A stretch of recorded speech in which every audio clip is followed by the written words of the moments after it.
ரொம்ப சிம்பிள் நேயர்களுக்கு வணக்கம். சப்ஸ்கிரைப் பண்ணாத நேயர்கள் சப்ஸ்கிரைப் பண்ணிக்கோங்க. ஒரு வழியா பந்தல் போடுறதுக்கான ஒரு ஐடியா கிடச்சிருச்சு. ஸோ சிமெண்ட் இருந்தது, 6 குச்சி வந்து ஒரே லெவலா இருந்தது. சரி அத போட்டு சப்போர்ட்டுக்கு இப்போதைக்கு பண்ணிடலாம் அப்படின்னு சொல்லிட்டு பிளான் பண்ணியாச்சு. ஆக்சுவலி இத விட ஒரு நல்ல ஐடியா பார்த்தீங்கன்னா, மண் இருந்ததுன்னா நெறைய மண் இருந்ததுன்னா, அந்த மண்ணு மூட்டையில வந்து அந்த குச்சி வச்சோம்னா நல்லா ஸ்ட்ராங்கா நின்னுக்குது. இதுவுமே காத்துக்கு ஆடுமோன்னு ஒரு பயம் இருக்கு. அதனால கட்டி வச்சிருக்கேன் பார்ப்போம்.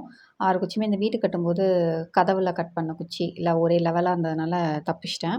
ஸோ நல்லாவே வெயில் அடிச்சிருச்சு. எப்பவுமே நம்ம வெயிலுன்னு நெனச்சு வைக்கும்போது மழை வந்துரும். மழைன்னு நெனைக்கும்போது வெயில் அடிக்கும். பட் ஆனா நல்லா காஞ்சிருச்சு.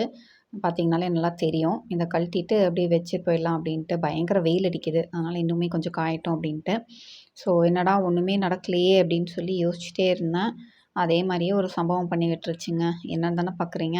இந்த கட்டையெல்லாம் வச்சுட்டு போனது என்ன ஆயிடுச்சு அப்படின்னு பார்த்தீங்கன்னா, காஞ்சு கீழ விழுந்து உடஞ்சிருச்சு. அது வீடியோ எடிட் பண்ணி தான் போட்டிருக்கேன். பார்த்தீங்கனாலே தெரியும். 2 குச்சி மட்டும் அப்படியே வச்சுட்டு கட்டி விட்டுட்டு போயிட்டேன். மீதி கட்டுறதுக்கு டைம் இல்லாததுனால, பார்த்தா காத்துக்கு விழுந்து ஒண்ணு குட்டையும் நெட்டையுமா இருக்கு. என்ன பண்ணுறதுன்னு தெரியல.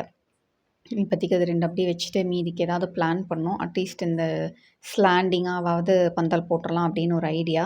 இது எந்த அளவுக்கு ஒர்க் அவுட் ஆகும்னு தெரியல. பார்ப்போம். போட்டுட்டு என்ன பண்ணுறதுன்னு பார்த்துட்டு உங்களுக்கு நான் சொல்றேன்.